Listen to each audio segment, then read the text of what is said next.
मुक्ति मार्ग प्रेमचंद की एक ऐसी कहानी है जिसमें दो किसानों झिंगूर और बुद्धू की आपसी दुश्मनी और परिणामों के इर्द गिर्द घूमती है। झिंगूर अपनी मेहनत से खेती करके अच्छा मुनाफा कमा रहा था, जिससे उसके पड़ोसी बुद्धू को ईर्ष्या होती है। यह कहानी बताती है कि जिस तरह भलाई करने वालों में अक्सर आपस में द्वेष होता है, जबकि बुरे लोगों में एक दूसरे के प्रति सहानुभूति रखते हैं। सिपाही को अपनी लाल पगड़ी पर, सुंदरी को अपने गहनों पर और वैद्य को अपने सामने बैठे हुए रोगियों पर जो घमंड होता है, वही किसान को अपने खेतों को लहलहाते हुए देखकर होता है।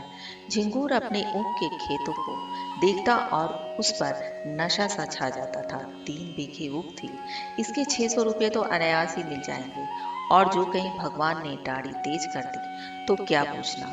दोनों बैल बूढ़े हो गए। अब की नई कोई बटेसर के मेले से ले आएगा, कहीं 2 बीघे खेत और मिल गए तो लिखा लेगा। रुपये की क्या चिंता, बनिए अभी से उसकी खुशामद करने लगे थे। ऐसा कोई ना था जिससे उसने गांव में लड़ाई ना की हो। वह अपने आगे किसी को कुछ समझता ही न था। एक दिन संध्या के समय वह अपने बेटे को गोद में लिए मटर की फलियां तोड़ रहा था। इतने में उसे भेड़ों का एक झुंड अपनी तरफ आता दिखाई दिया। वह अपने मन में कहने लगा, इधर से भेड़ों को निकलने का रास्ता ना था क्या? खेत की मेड़ पर से भेड़ों का झुंड नहीं जा सकता था? भेड़ों को इधर से लाने की क्या जरूरत? ये खेत को कुचलेंगी, चरेंगी, इसका डांट कौन देगा? मालूम होता है बुद्धू कटेरिया है। बच्चा को घमंड हो गया है, तभी तो खेतों के बीच से भेड़ लिए चला आता है। जरा इसकी ठिठाई तो देखो। देख रहा है कि मैं खड़ा हूँ, फिर भी भेड़ों को लौटाता नहीं। कौन मेरे साथ कभी रियायत की है कि मैं इसकी मुरव्वत करूं? अभी एक भेड़ा मोल मांगो तो 5 ही रुपये सुनावेगा। सारी दुनिया में 4 रुपये के कंबल बिकते हैं, पर यह 5 रुपये से नीचे बात ही नहीं करता। इतने में भेड़े खेत के पास आ गई। झिंगूर ने ललकार कर कहा, अरे ये भेड़े कहाँ लिए आते हो? बुद्धू नम्र भाव से बोला, महतो, डार पर से निकल जाएगी, घूम कर जाऊंगा तो कोस भर का चक्कर पड़ेगा। झिंगूर, तो क्या तुम्हारा चक्कर बचाने के लिए मैं अपने खेत क्यों कुचलवाऊं? डार ही पर से ले जाना है तो और खेतों के डार से क्यों नहीं ले गए? क्या मुझे कोई चूहर चमार समझ रखा है, या धन का घमंड हो गया है? लौटाओ इनको। बुद्धू महतो, आज निकल जाने दो, फिर कभी इधर से जाऊं तो सजा देना।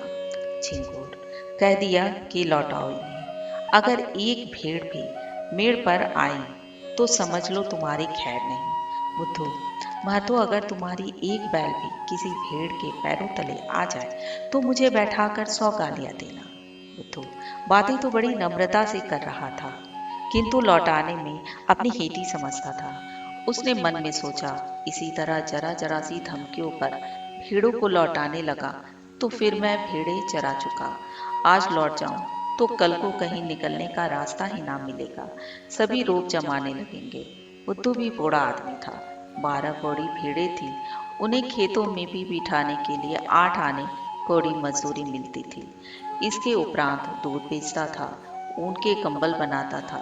सोचने लगा, इतने गर्म हो रहे हैं, मेरा कर ही क्या लेंगे? कुछ इनका दबैल तो हूं नहीं। भेड़ों ने जो हरी हरी पत्तियां देखी तो अधीर हो गई, खेत में घुस पड़ी। बुद्धू उन्हें डंडों से मार मार कर खेत के किनारे हटाता था और वे इधर उधर से निकलकर खेत में जा पड़ती थी। झिंगूर ने आग होकर कहा, तुम मुझसे हेकड़ी जताने चले हो, तुम्हारी सारी हेकड़ी निकाल दूंगा। बुद्धू, तुम्हें देखकर चौंकती है, तुम हट जाओ, मैं इन सबको निकाल देता हूँ। झिंगूर ने लड़के को तो गोद से उतार दिया और अपना डंडा संभाल कर भेड़ों पर पीट पड़ा। धोबी भी इतनी निर्दयता से अपने गधे को ना पीटता होगा। किसी भेड़ की टांग टूटी, किसी की कमर टूटी, सबने बे का शोर मचाना शुरू किया। बुद्धू चुपचाप खड़ा अपनी सेना का विध्वंस अपनी आंखों से देखता रहा। वह ना भेड़ों को हाँकता था, ना झिंगूर से कुछ कहता था, बस खड़ा तमाशा देखता रहा। 2 मिनट में झिंगूर ने सेना को अपनी अमानुषिक पराक्रम से मार भगाया। मेष दल का संहार करके विजय गर्व से बोला, अब सीधे चले जाओ, फिर इधर से आने का नाम न लेना। बुद्धू ने आहत भेड़ों की ओर देखकर कहा, झिंगूर, तुमने यह अच्छा काम नहीं किया, पछताओगे। केले को काटना भी इतना आसान नहीं जितना किसान से बदला लेना। उसकी सारी कमाई खेतों में रहती है या खलिहानों में। कितनी ही दैविक और भौतिक आपदाओं के बाद कहीं अनाज घर में आता है, और जो कहीं इन आपदाओं के साथ विद्रोह ने भी संधि कर ली तो बेचारा किसान कहीं का नहीं रहता। झिंगूर ने घर आकर दूसरों से इस संग्राम का वृतांत कहा तो लोग समझाने लगे, झिंगूर, तुमने बड़ा अनर्थ किया, जानकर अनजान बनते हो, बुद्धू को जानते नहीं, कितना झगड़ालू आदमी है, अब भी कुछ नहीं बिगड़ा, जाकर उसे मना लो, नहीं तो तुम्हारे साथ सारे गांव पर आफत आ जाएगी। झिंगूर की समझ में बात आई, पछताने लगा कि मैंने कहां से कहां उसे रोका। अगर भेड़ें थोड़ा बहुत चर ही जाती तो कौन सा मैं उजड़ जाता। वास्तव में हम किसानों का कल्याण दबे रहने में ही है। ईश्वर को भी हमारा सिर उठाकर चलना अच्छा नहीं लगता। जी तो बुद्धू के घर जाने को ना चाहता था, किंतु दूसरों के आग्रह से मजबूर होकर चला। अगहन का महीना था, कोहरा पड़ रहा था, चारों ओर अंधकार छाया हुआ था। गांव से बाहर निकला ही था कि सहसा अपने ऊख के खेत की ओर अग्नि की ज्वाला देखकर चौंक पड़ा। छाती धड़कने लगी। खेत में आग लगी हुई थी। बेतहाशा दौड़ा, मनाता जाता था कि मेरे खेत में ना हो, पर ज्यों-ज्यों समीप पहुंचता था, यह आशा में भ्रम शांत होता जाता था। वह अनर्थ हो ही गया जिसके निवारण के लिए वह घर से चला था। हत्यारे ने आग लगा दी थी और मेरे पीछे सारे गांव को चौपट किया। उसे ऐसा जान पड़ता था कि वह खेत आज बहुत समीप आ गया है, मानो बीच के पड़ती खेतों का अस्तित्व ही नहीं रहा। अंत में जब वह खेत पर पहुंचा तो आग प्रचंड रूप धारण कर चुकी थी। झिंगूर ने हाय हाय मचाना शुरू किया। गांव के लोग दौड़ पड़े और खेतों से अरहर के पौधे उखाड़ उखाड़ कर आग को पीटने लगे। अग्नि मानो संग्राम का भीषण दृश्य उपस्थित हो गया। एक पहर तक हाहाकार मचा रहा। कभी एक प्रबल होता था, कभी दूसरा। मानव पक्ष में जिस योद्धा की कीर्ति सबसे उज्जवल थी वह बुद्धू था। बुद्धू कमर तक धोती चढ़ाए प्राण हथेली पर लिए अग्नि राशि में कूद पड़ता था और शत्रुओं को परास्त करके बाल बाल बचकर निकल आता था। अंत में मानव दल की विजय हुई, किंतु ऐसी विजय जिस पर हार भी हंसती। गांव भर की ऊख जलकर भस्म हो गई और ऊख के साथ सारी अभिलाषाएं भी भस्म हो गई। आग किसने लगाई यह खुला हुआ भेद था, पर किसी को कहने का साहस न था। कोई सबूत नहीं, प्रमाणहीन तर्क का मूल्य ही क्या। झिंगूर को घर से निकलना मुश्किल हो गया। जिधर जाता ताने सुनने पड़ते थे। लोग प्रत्यक्ष कहते थे, यह आग तुमने लगवाई, तुम्ही ने हमारा सर्वनाश किया, तुम्ही मारे घमंड के धरती पर पैर न रखते थे। बुद्धू को ना छेड़ते तो आज क्यों यह दिन देखना पड़ता। झिंगूर को अपनी बर्बादी का इतना दुख ना था जितना इन जली कटी बातों का। दिन भर घर में बैठा रहता। पूस का महीना आया, जहाँ सारी रात कोल्हू चला करते थे। गुड़ की सुगंध उड़ती रहती थी, भट्टियां जलती रहती थी और लोग भट्टियों के सामने बैठे हुक्का पिया करते थे। वहां सन्नाटा छाया हुआ था। ठंड के मारे लोग सांझ ही में किवाड़े बंद करके पड़े रहते थे और झिंगूर को कोसते। माघ और भी कष्टदायक था। ऊख केवल धन दाता ही नहीं, किसानों का जीवन दाता भी है। उसी के सहारे किसानों का जाड़ा कटता है। गर्म रस पीते हैं, ऊख की पत्तियां तापते हैं, उसके अगोड़े पशुओं को खिलाते हैं। गांव के सारे कुत्ते जो रात को भट्टियों की राख में सोया करते थे, ठंड से मर गए। कितने ही जानवर चारे के अभाव में चल बसे। शीत का प्रकोप हुआ और सारा गांव खांसी बुखार में ग्रस्त हो गया। और यह सारी विपदा झिंगूर की करनी है, अभागे हत्यारे झिंगूर की। झिंगूर ने सोचते सोचते निश्चय किया कि बुद्धू की दशा भी अपनी ही सी बनाऊंगा। उसके कारण मेरा सर्वनाश हो गया और चैन की बंसी बजा रहा है। मैं भी उसका सर्वनाश कर दूंगा। जिस दिन इस घातक कला का बीजारोपण हुआ, उसी दिन से बुद्धू ने इधर आना छोड़ दिया था। झिंगूर ने उससे रफ्त जब्त बढ़ाना शुरू किया। वह बुद्धू को दिखाना चाहता था कि तुम्हारे ऊपर मुझे बिल्कुल संदेह नहीं है। एक दिन कंबल लेने के बहाने, फिर दूध लेने के बहाने गया। बुद्धू उसका खूब आदर सत्कार करता। चिलम तो आदमी दुश्मन को भी पिला देता है, वह उसे बिना दूध और शरबत पिलाए ना आने देता। झिंगूर आजकल एक सन लपेटने वाले कल में मजदूरी करने जाया करता था। बहुधा कई कई दिनों की मजदूरी इकट्ठी मिलती थी। बुद्धू ही की तत्परता से झिंगूर का रोजाना खर्च चलता था।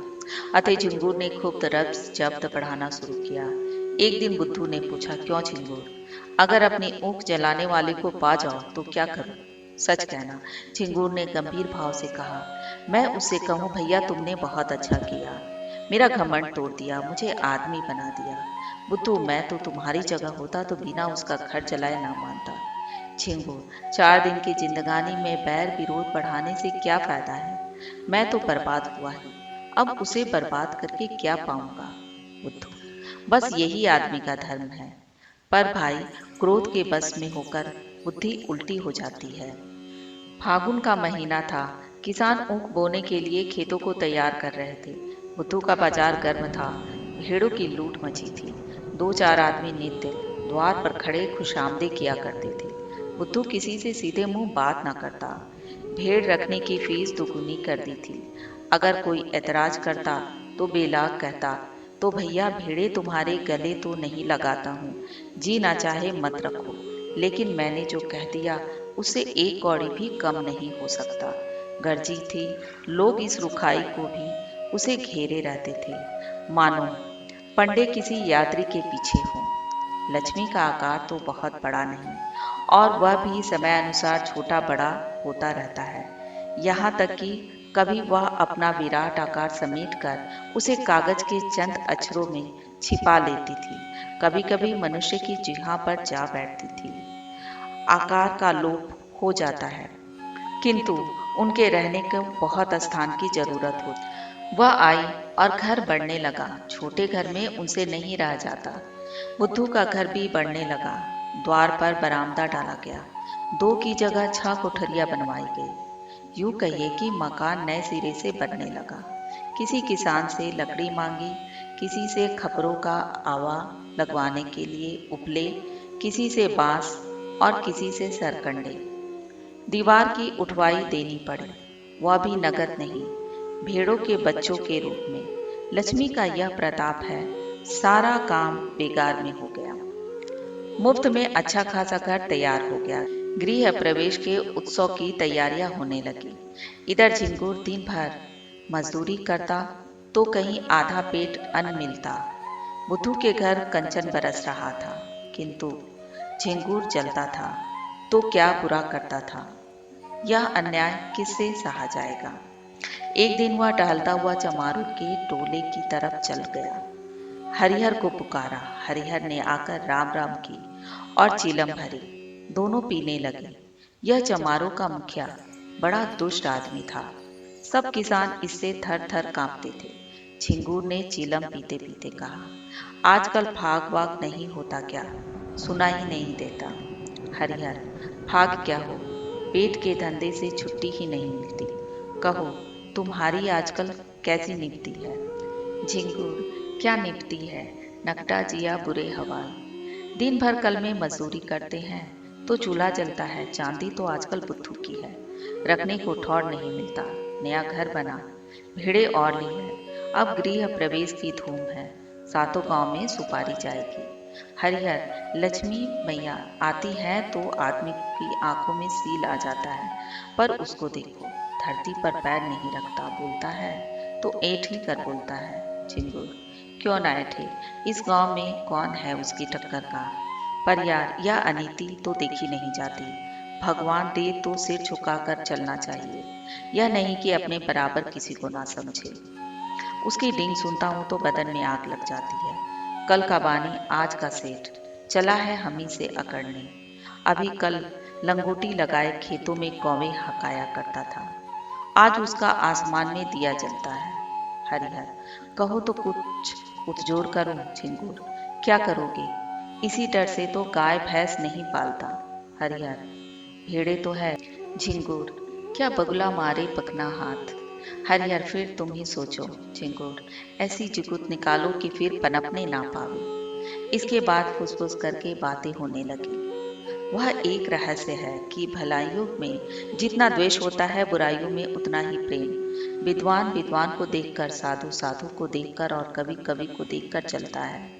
एक दूसरे की सूरत नहीं देखना चाहता, पर जुआरी जुआरी को देखकर, शराबी शराबी को देखकर, चोर चोर को देखकर सहानुभूति दिखाता है और सहायता करता है।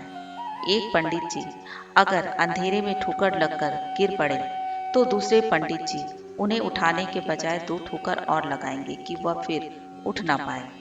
पर एक चोर पर आफत आई देखकर दूसरा चोर उसकी मदद करता है। बुराई से सब घृणा करते हैं, इसलिए बुरों को परस्पर प्रेम होता है। भलाई की सारा संसार प्रशंसा करता है, इसलिए भलों से विरोध होता है। चोर को मारकर चोर क्या पाएगा? घृणा। विद्वान का अपमान करके विद्वान क्या पाएगा? यश। झिंगूर और हरिहर ने सलाह कर ली। षड्यंत्र रचने की विधि सोची गई, उसका स्वरूप, समय और क्रम ठीक किया गया। झिंगूर चला तो अकड़ा जाता था, मार लिया दुश्मन को, अब कहाँ जाता है। दूसरे दिन झिंगूर काम पर जाने लगा तो पहले बुद्धू के घर पहुंचा।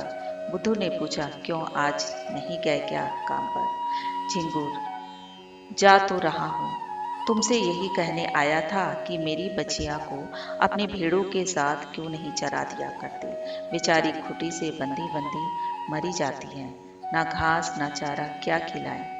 बुद्धू, भैया, मैं गाय भैंस नहीं रखता, चमारों को जानते हो ना, एक ही हत्यारे होते हैं। इसी हरिहर ने मेरी 2 गौवें मार डाली, ना जाने क्या खिला देता है। तब से कान पकड़े हैं कि अब गाय भैंस ना पालूंगा। लेकिन तुम्हारी एक ही बचिया है, उसका कोई क्या करेगा? जब चाहो पहुंचा दो। यह कहकर बुद्धू अपने गृहोत्सव का सामान उसे दिखाने लगा। घी, शक्कर, मैदा, तरकारी सब मंगा रखा था। केवल सत्यनारायण कथा की देर थी। झिंगूर की आंखें खुल गई। ऐसी तैयारी ना उसने कभी देखी थी और ना किसी को करते देखी थी। मजदूरी करके घर लौटा तो सबसे पहला काम जो उसने किया वह अपनी बचिया को बुद्धू के घर पहुंचाने का था। उसी रात को बुद्धू के यहाँ सत्यनारायण की कथा हुई, ब्रह्म भोज भी किया गया। सारी रात विप्रों का आगत स्वागत करते गुजरी। भेड़ों के झुंड में जाने का अवकाश ही ना मिला। प्रातःकाल भोजन करके उठा ही था, क्योंकि रात का भोजन सवेरे मिला, कि एक आदमी ने आकर खबर दी, बुद्धू, तुम यहाँ बैठे हो, उधर भेड़ों की बछिया मरी पड़ी है। भले आदमी, उसकी पगहिया भी नहीं खोली थी। बुद्धू ने सुना और मानो ठोकर लग गई। झिंगूर भी भोजन करके वहीं बैठा था। बोला, हाय हाय मेरी बचिया, चलो जरा देखो तो, मैंने तो पगहिया नहीं लगाई थी, उसे भेड़ों में पहुंचाकर अपने घर चला गया। तुमने यह पगहिया कब लगा दी? बुद्धू, भगवान जाने, जो मैंने उसकी पगहिया देखी भी हो, मैं तो तब से भेड़ों में गया ही नहीं। झिंगूर, जाते ना तो पगहिया कौन लगा देता? गए होगे, याद नहीं होगी। एक ब्राह्मण, मरी तो भेड़ों में ही ना। दुनिया तो यही कहेगी कि बुद्धू की असावधानी से ही उसकी मृत्यु हुई, पगहिया किसी की हो। हरिहर, मैंने कल सांझ को इन्हें भेड़ों में बछिया को बांधते देखा था। बुद्धू, मुझे? हरिहर, तुम नहीं, लाठी कंधे पर रखे बछिया को बांध रहे थे। बुद्धू, बड़ा सच्चा है तू, तूने मुझे बछिया को बांधते देखा था? हरिहर, तो मुझ पर काहे बिगड़ते हो भाई, तुमने नहीं बांधी, नहीं सही। ब्राह्मण, इसका निश्चय करना होगा, गो हत्या का प्रायश्चित करना पड़ेगा। कुछ हंसी ठट्ठा है? झिंगुर, महाराज कुछ जानबूझकर तो बांधी नहीं। ब्राह्मण, इससे क्या होता है? हत्या इसी तरह लगती है, कोई गऊ को मारने नहीं जाता। झिंगुर, हाँ, गऊ को खोलना बांधना है तो जोखिम का काम। ब्राह्मण, शास्त्रों में इसे महापाप कहा है। गऊ की हत्या ब्राह्मण की हत्या से कम नहीं। झिंगुर, हाँ, फिर गऊ तो ठहरी ही, इसी से ना इनका मान होता है, जो माता सो गऊ। लेकिन महाराज चूक हो गई, कुछ ऐसा कीजिए कि थोड़े में बेचारा निपट जाए। बुद्धू खड़ा सुन रहा था। अनायास ही मेरी सर हत्या मरी जा रही है। झिंगूर की कूटनीति भी समझ रहा था। मैं लाख कहूँ, मैंने बचिया नहीं बांधी, मानेगा कौन? लोग यही कहेंगे कि प्रायश्चित से बचने के लिए ऐसा कह रहा है। ब्राह्मण देवता का भी उसका प्रायश्चित कराने में कल्याण होता है। भला ऐसे अवसर पर कब चुकने वाले हैं? फल यही हुआ कि बुद्धू को हत्या लग गई। ब्राह्मण भी उससे जले हुए थे। कसर निकालने की घात मिली। 3 मास का भिक्षा दंड, फिर 7 तीर्थ स्थानों की यात्रा, उस पर 500 विप्रों का भोजन और 5 गऊओं का दान। बुद्धू ने सुना तो बधिया बैठ गई, रोने लगा तो दंड घटाकर 2 मास कर दिया। इसके सिवा कोई रियायत नहीं हुई। ना कहीं अपील, ना कहीं फरियाद, बेचारे को यह दंड स्वीकार करना पड़ा। बुद्धू ने भेड़ें ईश्वर को सौंपी। लड़के छोटे थे, स्त्री अकेले क्या क्या करती। गरीब जाकर द्वारों पर खड़ा होता और मुंह छिपाए हुए कहता, गाय की बाछी दिया बनवास। भिक्षा तो मिल जाती, किंतु भिक्षा के साथ 2-4 कठोर अपमानजनक शब्द भी सुनने पड़ते। दिन को जो कुछ पाता वही शाम को किसी पेड़ के नीचे बनाकर खा लेता और वहीं पड़े रहता। कष्ट की तो उसे परवाह ना थी। भेड़ों के साथ दिन भर चलता ही था, पेड़ के नीचे सोता ही था। भोजन भी इससे कुछ ही अच्छा मिलता था, पर लज्जा थी भिक्षा मांगने की, विशेष करके जब कोई कर्कशा यह व्यंग कर देती कि रोटी कमाने का अच्छा ढंग निकाला है, तो उसे हार्दिक वेदना होती थी। पर करे क्या? 2 महीने बाद वह घर लौटा। बाल बढ़े हुए थे, दुर्बल इतना मानो 60 वर्ष का बूढ़ा हो। तीर्थ यात्रा के लिए रुपयों का प्रबंध करना था। गडेरियों को कौन महाजन कर्ज दे? भेड़ों का क्या भरोसा? कभी कभी रोग फैलता तो रातों रात दल का दल साफ हो जाता। उस पर जेठ का महीना, जब भेड़ों से कोई आमदनी होने की आशा नहीं, एक तेली राजी भी हुआ तो 2 रुपये ब्याज पर। 8 महीने में ब्याज मूल के बराबर हो जाएगा। यहाँ कर्ज लेने की हिम्मत ना पड़ी। इधर 2 महीनों में कितनी ही भेड़ें चोरी हो गई। लड़के चराने जाते, दूसरे गांव वाले चुपके से 1-2 भेड़ें किसी खेत या घर में छुपा लेते और पीछे मारकर खा जाते। लड़के बेचारे एक तो पकड़ ना सकते, और जो देख भी लेते तो लड़े क्यों कर। सारा गांव एक हो जाता। 1 महीने में तो भेड़ें आधी भी ना रहेगी। बड़ी विकट समस्या थी। विवश होकर बुद्धू ने एक बुचड़ को बुलाया और सब भेड़ें उसके हाथ बेच डाली। 500 रुपये हाथ लगे। उसमें से 200 रुपये लेकर के तीर्थ यात्रा करने गया। शेष रुपये ब्रह्म भोजन के लिए छोड़ गया। बुद्धू के जाने पर उसके घर में 2 बार सेंध लगी, पर यह कुशल हुई कि जगहट हो जाने के कारण रुपये बच गए। सावन का महीना था, चारों ओर हरियाली छाई हुई थी। झिंगूर के बैल ना थे, खेत बटाई पर दे दिए थे। बुद्धू प्रायश्चित से निवृत्त हो गया था, और उसके साथ ही माया के फंदे से भी। ना झिंगूर के पास कुछ था, ना बुद्धू के पास। कौन किससे जलता और किससे जलता? सन की कल बंद हो जाने के कारण झिंगूर अब बेलदारी का काम करता था। शहर में एक विशाल धर्मशाला बन रही थी। हजारों मजदूर काम करते थे, झिंगूर भी उन्हीं में था। 7वें दिन मजदूरी के पैसे लेकर घर आता था और रात भर रहकर सवेरे फिर चला जाता था। बुद्धू भी मजदूरी की टोह में यहीं पहुंचा। जमादार ने देखा दुर्बल आदमी है, कठिन काम तो इससे हो ना सकेगा। कारीगरों को गारा देने के लिए रख लिया। बुद्धू सिर पर तसला रखे गारा लेने गया तो झिंगूर को देखा। राम राम हुई। झिंगूर ने गारा भर दिया, बुद्धू उठा लाया। दिन भर दोनों चुपचाप अपना अपना काम करते रहे। संध्या समय झिंगूर ने पूछा, कुछ बनाओगे ना? बुद्धू, नहीं तो खाऊंगा क्या? झिंगूर, मैं तो एक जून चबैना कर लेता हूँ, इस जून सत्तू पर काट देता हूँ, कौन झंझट करे? बुद्धू, इधर उधर लकड़ियां पड़ी हुई है, बटोर ला। आटा मैं घर से लेता आया हूँ, घर ही पिसवा लिया था, यहाँ तो बड़ा महंगा मिलता है। इसी पत्थर की चट्टान पर आटा गूंथ लेता हूँ। तुम तो मेरा बनाया खाओगे नहीं, इसलिए तुम ही रोटियां सेको, मैं बना दूंगा। झिंगूर, तवा भी तो नहीं है। बुद्धू, तवे बहुत है, यही गारे का तसला मांझे लेता हूँ। आग जली, आटा गूथा गया। झिंगूर ने कच्ची पक्की रोटियां बनाई, बुद्धू पानी लाया। दोनों ने लाल मिर्च और नमक से रोटियां खाई, फिर चिलम भरी गई। दोनों आदमी पत्थर की सीलों पर लेटे और चिलम पीने लगे। बुद्धू ने कहा, तुम्हारी ऊख में आग मैंने ही लगाई थी। झिंगूर ने विनोद के भाव से कहा, जानता हूँ। थोड़ी देर बाद झिंगूर बोला, बचिया मैंने ही बांधी थी और हरिहर ने उसे कुछ खिला दिया था। बुद्धू ने भी वैसे ही भाव से कहा, जानता हूँ।